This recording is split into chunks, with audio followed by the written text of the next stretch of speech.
Hello viewers and welcome to Neil's iRacing video of this week. Neil's away this week, so he's unable to record an episode for this current week, but we do have this older video when he was testing the RUF when it was first released a few weeks ago. A car he enjoys a great deal. He's been playing a lot of a lot of races that aren't part of his career at the moment while we catch up with the career. The career we'll be moving on with that soon and getting through lots more races to show you guys some more cars and circuits in the game. So there is a lot more variety to come in the future blogs once we catch up with all of those. But first, I'm going to leave you with Neil's initial impressions of the RUF some couple of months ago when he first started on iRacing, and give you his experience on this car at that time. Hi everyone and welcome to this episode of iRacing. This is Neil Williams of Team VVV, bringing you today a track test session of the brand new RUF RT12R track car. And this could quite possibly be the very best racing car in sim racing at the moment. Certainly my favorite car at the moment. My second favorite is the Pagani Zonda R of Seto Corsa, and this car is on the latest tyre model, which gives it fantastic handling. It just feels great.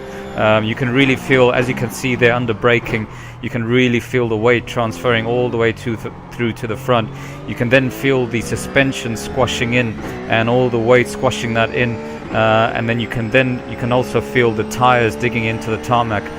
So it really helps to develop a nice natural feel to the car, and that helps you to be consistent over a period of laps.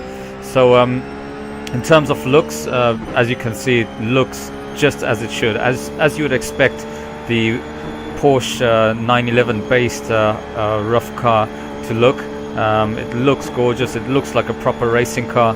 It sounds amazing as well. I mean, it's one of the best replications of sound I've heard. In fact, it could quite possibly be the very best replication of sound. It sounds natural. It's also got a very dynamic sound as well, so depending on whether you're in low revs or high revs, there's a slightly different sound that comes with it. So yeah, handles great, looks fantastic.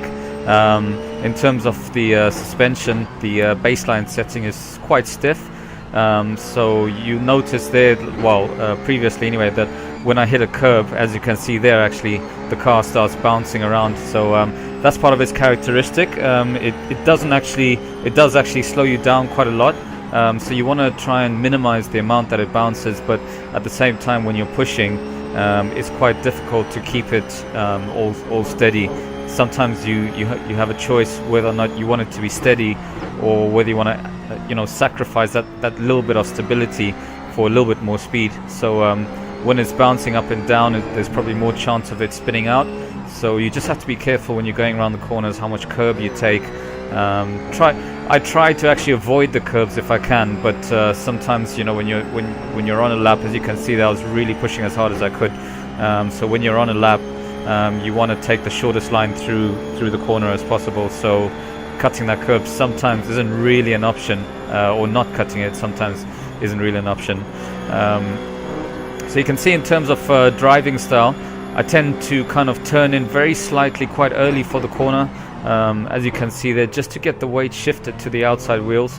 That's its main strength, is the weight distribution. So you're not really going to get that much from the aerodynamics. You will get a slight performance advantage, but what you really need to do is try and work on your braking and getting the weight shifted to the outside wheels. So that weight distribution in this car is all important basically for a fast lap.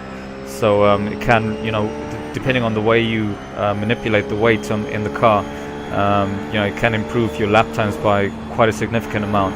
So you could be looking. I mean, when I first started on Spa, I think I was in the 2-minute 22s, and my fastest lap is actually a 2-minute 18.9. So you'll see that lap at the end of this video. I'll give you a quick tour, lap tour of this circuit in this car. But as you can see, staying in here, you can see that little bounce once again. And as you can see, so what I do on some of the fast corners as well is I start turning in quite early and then release the accelerator, and then that way the weight shifts all the way to the outside and just gives me that little bit more grip. And then try and take a late apex into the corners, use all the width of the track, and try to really accelerate out of the corner as early as possible. Don't try and brake too late into the corners, because it doesn't, it's not a single seater. It's not going to just turn in on the spot. So you have to try and gently guide it into the corners. But once you give it about 3 or 4 laps to warm up, the tires really start to come to you, and you can really feel the grip underneath you as well. So yeah, it's got ABS as well, which allows you to be very aggressive on the brakes. So that will help you with your weight distribution, shifting all the weight to the front, and then obviously to the outside wheels. This car is based on the Porsche 911 997 series, which is possibly one of my very few criticisms that I have of this car, is that it's not really what you would say an up-to-date model. It's about 9 years old, but I don't actually know if RUF has released a later version of this car. So the reason why iRacing might have brought this car in is simply because it is probably the latest one that RUF has released. As we go to an outside view there, you can also hear the sounds from the outside as well, just as crisp and just as nice as it is inside. And iRacing obviously got fantastic replay angles, pretty identical to to racing, to a TV race that you might watch, like the Grand Prix. Camera angles is pretty much identical to those. So the car, you can see they're coming through Eau Rouge. You can see the suspension squashing in as well, and very, very quick, 500 horsepower behind it. It's a rear-engined, rear-wheel drive car, so that 500 horsepower, you really do feel it on the straights. You do about 165 miles an hour down this back straight, and then you change down back to third. So going back to this car, well, I'll explain a little bit actually about who RUF is. RUF was started by a man called RUF Senior, and his garage just started off as a service garage, and then he began experimenting with his own car designs, and then eventually opened up a bus company as well. But it wasn't until RUF Jr. came along and developed a passion for sports cars, and then in turn a passion for tuning sports cars. And then eventually he started focusing on Porsche, which is basically his favorite make or manufacturer of cars. So he began tuning those cars, and as they began putting more and more meticulous work into the car and developing their own parts, they then got granted a manufacturer status, because it is, even though it's based on the Porsche 911, it's probably quite a lot different to that. Because of the amount of work that goes into it. So that's why they've got the manufacturer status, and obviously it's a shame that we can't have the original Porsche in here. The RSR would be a welcome addition to iRacing if that could happen one day. But yeah, so the latest Porsche Super Cup car, which I think is quite similar to this car, the latest Porsche Super Cup car produces about 493 horsepower, whereas this one produces 500. So this has got a 7 horsepower advantage over the current generation of Porsche Super Cup cars. The latest Porsche Super Cup car also is based on the Porsche 911 991 series, so that's the latest body, and you notice a slight difference. It's the curves are quite a bit smoother. Does look quite a lot more modern as well, but this car bears a very good resemblance to that anyway. So the 991 series is just an evolution of this car, really. So this is pretty close. I'm not complaining that this is not one of the 2013 models. Maybe that'll come in the future. You never know. So iRacing's inclusion of this car, to me, is hopefully a good sign that there's more similar cars like this to come in the future. Maybe one day get Ferrari as well. So we'll see what happens with that. Or maybe one day, the Porsche license might be released, and we'll be getting Porsches in the simulator, and then we can enjoy that as well. So, but for now, we've got this. Maybe the other criticism that I would have of this car is the fact that you don't actually have a racing cockpit for it. So you can see it's just the standard cockpit, and all 3 versions of the car in this simulator so far have the standard cockpit. So perhaps there's something that will come in an update sooner or later. That's just me being fussy, of course. You know, it's still obviously the interior in this looks beautiful. It looks immaculate. It looks like a Porsche 911 interior. So I'm not going to complain too much about that. Possibly the only other thing which I would say about this car is that you can't actually adjust the gear ratios in it. So I just find 6th gear is a little bit long for this track, slightly long. So I wouldn't mind being able to change those and making the gears a little bit shorter to suit this track or whichever track you go on. But then again, it does also make for some good racing. You can just go to pretty much any track with a good suspension setting, and it should you should be able to do some pretty decent lap times around there. In terms of tuning this car, what I would suggest is that you go on to the iRacing members homepage, have a look at the reference tab. It's got a tuning guide in there, and what I would say is in the beginning, just get a feel for the car. Use the baseline setup. It is quite stiff, as I said, but it is still quick. It's a quick setup. The only thing that I'd find with it is that the optimum performance range with the baseline settings is quite narrow.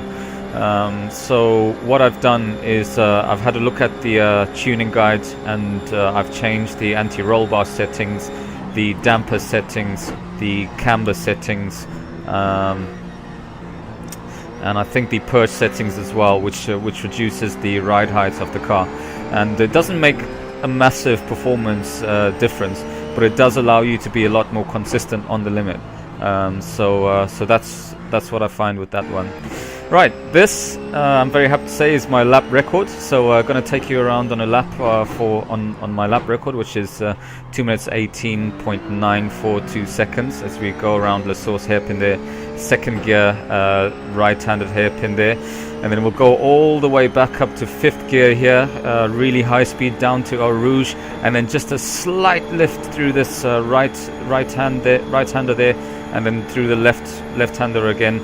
And then we go back up to 6th gear, all the way back up to 6th gear, heading down the main straight. I think this is a Kemmel straight at 165 miles an hour, and then brake really heavy just after the start of the curve there, change down to 3rd. You can hear my last downshift is right in the middle of the corner. So the reason why I do that is because I've actually copied that technique off of Kimi Räikkönen. So he tends to take his last downshift in the middle of the corner, and what that does is it helps to distribute the weight of the car to the outside wheels, and helps the back to come round just slightly, and which in turn helps you to steer the front of the car a lot easier. So coming down to Puo, interesting name, I hope I've pronounced it there correctly. Down to 3rd gear again, use mainly 3rd gear for this track, and then back up to 4th, and then we come up to this right-left complex here, change back down to 3rd. There you can see just running slightly wide. I mean, this wasn't really a perfect lap. It's my quickest lap so far, but it's not the most perfect one. A couple of times just running wide through a few of the corners, and then back down to 3rd there. And then you hear what I do is I take that fourth gear change just before I lift off, and what that does again is it's helping to distribute the weight to the outside wheels. And then we're heading back down to Blanchimont in 6th gear there, and then again turn in slightly early, lift off the accelerator, help the weight to move to the outside wheels, give you a bit more grip, and then you come up to the chicane, which used to be the infamous bus stop chicane. It's a pity they've taken that out, but it's still a great track. I mean, Spa is one of the very best drivers tracks around. Well, I'm going to leave you with one more lap of this car, so I hope you've enjoyed this video, and I look forward to bringing you some more episodes in the future. There'll be more track tests, there'll be some of my races as well, so you can follow my career in iRacing. So yeah, it's been a pleasure bringing this video to you. Hope you've enjoyed the video, as I said, and I hope you enjoy the rest of it, and I will leave you with this. Thank you very much. Goodbye.